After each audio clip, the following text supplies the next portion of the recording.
सिर फिरे बख्तियार खिलजी ने केवल नालंदा विश्वविद्यालय को जलाया ही नहीं, बल्कि वहां रह रहे हजारों हजार की संख्या में बौद्ध भिक्षुओं को, ब्राह्मण को गले से अलग कर दिया और शेष बचे बौद्ध भिक्षु अपनी मृत्यु की भय से नालंदा विश्वविद्यालय से भाग गए और कहीं और जाकर रहने लगे थे। बख्तियार खिलजी जो एक असाध्य रोग से ग्रसित था, जिसे कोई हकीम ठीक नहीं कर सका, उसे नालंदा यूनिवर्सिटी के एक वैद्य ने ठीक कर दिया। यह बात उस बख्तियार खिलजी को गल नहीं रहा था और अंदर ही अंदर उसे जलाता जा रहा था। वो बख्तियार खिलजी सिर्फ एक ही चीज़ सोचता था कि जिस रोग का इलाज कोई हकीम नहीं कर सका, उस रोग का इलाज एक वैद्य कैसे कर दिया, उस नालंदा यूनिवर्सिटी के ब्राह्मण कैसे कर दिया। इस आक्रोश में आकर बख्तियार खिलजी ने नालंदा यूनिवर्सिटी की उस लाइब्रेरीज में आग लगा दी। तो दोस्तों, आज मैं आपको नालंदा यूनिवर्सिटी के उस इतिहास से अवगत करवाऊंगा जो शायद आप नहीं जानते होंगे। उस बख्तियार खिलजी से अवगत करवाऊंगा जो अपने आप में निर्दय और भारतीय इतिहास के साक्ष्य मिटाने का संकल्प ले रखा था। भारत के औषधि पाकर फिर से जीवित खड़ा हुआ, दूसरे देश में पैदा होकर भारत में ही बड़ा हुआ, एक रोग तुझे पकड़ रखा था जो हकीम भी न कामयाब रहा, एक वैद्य ब्राह्मण आकर तेरा फिर जीवन दान दिया। हकीम की नाकामयाबी ये बात उसके दिल को खलल रहा, आग के भांति वो अंदर ही अंदर जल रहा। एक ही बात खल रही, कैसे लाज बचाया जाए, हकीम की नाकामयाबी कैसे वैद्य को बताया जाए। उस आक्रांतक को फिर समझ कुछ न आया था, हाथ में तलवार लिए नालंदा में आग लगाया था, रोकना चाहा जो भी उसको मौत का घाट उतारा था। एक तरफ था मौत का तांडव, दूसरे ओर आग का ज्वाला था।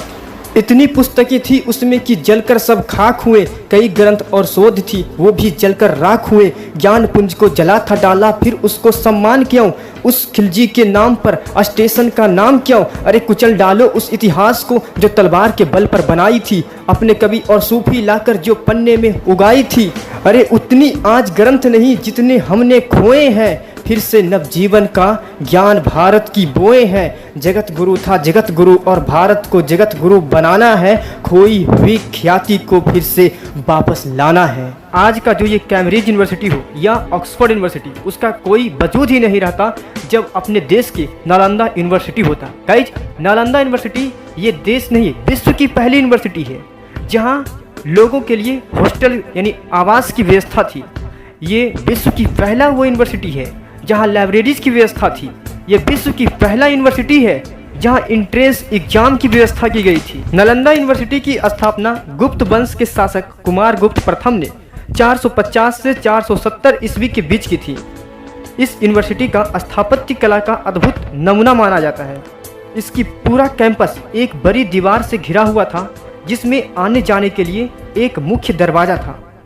उत्तर से लेकर दक्षिण की ओर मठों की कतार थी और उनके सामने अनेक भव्य स्तूप और मंदिरों थे। मंदिरों में भगवान बुद्ध की मूर्तियां थी। यूनिवर्सिटी में सेंट्रल बिल्डिंग में 7 बड़े और 300 छोटे कमरे थे जिनमें लेक्चर हुआ करते थे। गाइज, आज यूनिवर्सिटी में लेक्चर की व्यवस्था देखी जाती है तो ऐसा लगता है कि ये मॉडर्न है, लेकिन इस लेक्चर की शुरुआत भी शायद उसी नालंदा यूनिवर्सिटी से हुई है। सभी बौद्ध मठ एक से अधिक मंजिल के थे। हर मठ के आंगन में एक कुआं बना था और 8 बड़ी बिल्डिंग्स, 10 मंदिर, कई प्रेयर और स्टडी रूम के अलावा इस कैंपस में सुंदर बगीचे और झील भी थी। गाइज, मैं जिस यूनिवर्सिटी का बात कर रहा हूँ वह बिहार के नालंदा जिला में स्थित है। नालंदा का अर्थ होता है नालम जोरदा नालम, जिसका अर्थ है कमल, जो ज्ञान का प्रतीक है, और दा मतलब होता है देना, अर्थात ज्ञान देने वाला स्थान नालंदा कहलाता है। और इसी के नाम पर उस विश्वविद्यालय की नाम थी जिसे जगत का प्रकाश कहा जाता है, एशिया लाइट। बख्तियार खिलजी के समय इस विश्वविद्यालय में कुल 10,000 छात्र थे और 2,000 शिक्षक थे। यह यूनिवर्सिटी लगभग 12 किलोमीटर क्षेत्र में फैला हुआ है। गाइज, अब हम बात करेंगे नालंदा यूनिवर्सिटी के लाइब्रेरी के बारे में और किस प्रकार बख्तियार खिलजी ने निर्दयता से इस लाइब्रेरी को आग लगा डाली, इसके साथ साथ बौद्ध भिक्षुओं को भी निर्ममता से हत्या कर दी। गाइज, नालंदा यूनिवर्सिटी में वैसे तो बहुत सारे लाइब्रेरी थे, लेकिन 3 बड़े बड़े पुस्तकालय थे। उनमें से एक पहला था रत्न सागर, दूसरा विद्यासागर और ग्रंथागार।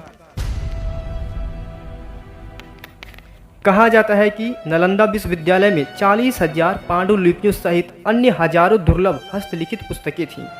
खगोल शास्त्र के अध्ययन के लिए एक विशेष विभाग था। एक प्राचीन श्लोक के अनुसार आर्यभट्ट नालंदा विश्वविद्यालय के कुलपति भी रह चुके थे। वही आर्यभट्ट जो कि शून्य की खोज किए थे। बख्तियार खिलजी, जिसका पूरा नाम इख्तियारुद्दीन मोहम्मद बिन बख्तियार खिलजी था, यह बिहार के मुगल शासक था। गाइज, ऐसा कहा जाता है कि बख्तियार खिलजी एक ऐसे रोग से ग्रसित था जो असाध्य था, जिसका उपचार संभव नहीं था। कई हकीमों से दिखाया, लेकिन उस रोग का इलाज नहीं मिल सका। तब किसी ने बख्तियार खिलजी को नालंदा विश्वविद्यालय के आयुर्वेद विभाग के प्रमुख आचार्य राहुल श्रीभद्र जी से उपचार करने की सलाह दी गई। उसने आचार्य राहुल को बुलवाया तथा इलाज से पहले शर्त लगा दी कि वह किसी हिंदुस्तानी दवाई का सेवन नहीं करेगा।